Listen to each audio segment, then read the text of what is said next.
like crashed a few open mics, and I was like, I destroyed, I crushed. It was like 50 of my closest friends like cheering me on. It was very misleading. I see how much I've grown. Like, I've gotten closer and closer to my personality. I look back at the jokes, and there's stuff I'm proud of it, you know. I don't regret it. And so I had a lot of stories about my step-parents that already made my high school friends laugh or my college friends laugh. So when I put those on stage and I didn't change names, or I was talking about my stepmother who used to drink when we were around as kids, I think it was part of me probably being hurt and expressing it in that way. And even my mother, who doesn't have a relationship with my stepmother, kind of reached out to me and was like, are you sure this is what you want to be talking about? And I was like, I'll do what I want. And I was also like a much chubbier girl, and I had jokes about that too. And my mom was like, just please be nice to yourself.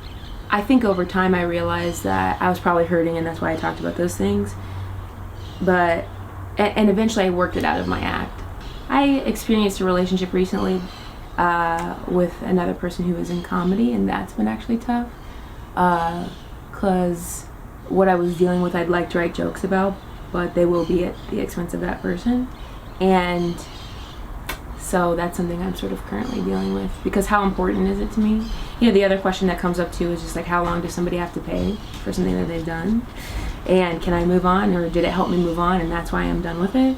So, you know, it's possible I'll write a killer joke about it, like, I don't know, a year from now, and it'll help another woman. But until then, I'll just sit here and still. And then it's seeing friends and remembering to live, because that's how you generate material. And I come home and I'm like so tired because I was just at this comedy festival in Denver, but I need to do laundry because tomorrow I'm shooting this other thing. But it's all, I guess, amazing problems to have, you know? And it's a constant ebb and flow of feeling like in control and not. I have less inclination to finish an entire pint of ice cream. I don't know if I've just like evened out over time or what, but I can usually, with the encouragement of another comic or reaching out to a friend, they can be like, next show's a new show, and I'll be like, you're right. So like over time, I think you become more resilient. Last weekend I had a show that shook me up, and it was just a bummer. Like I don't look back at that weekend fondly, when in reality 4 out of the 5 shows were killer. But I look back at the show and the one bad experience or the one bad audience, and even then it was one bad audience member who got booed out by the entire audience. There was dissension in the ranks and he was kicked out basically. But instead of me remembering like every single awesome person who was like, we're so sorry, you were awesome, we don't know what that guy was about, I'm remembering that guy out of the whole weekend. I guess I would love to be remembered for being like a role model for young girls who do want to be stand-up comics, who can see me and see that you know, you can talk about anything. It doesn't just have to be about you being a woman. It's okay if it is.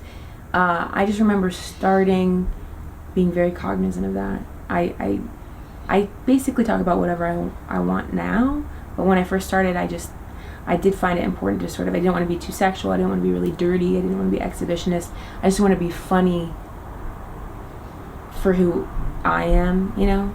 And so I'd love to be remembered for being a role model for anybody that was growing up watching YouTube, which I certainly wasn't, but looking for female comics and being like, oh yeah, I can do that.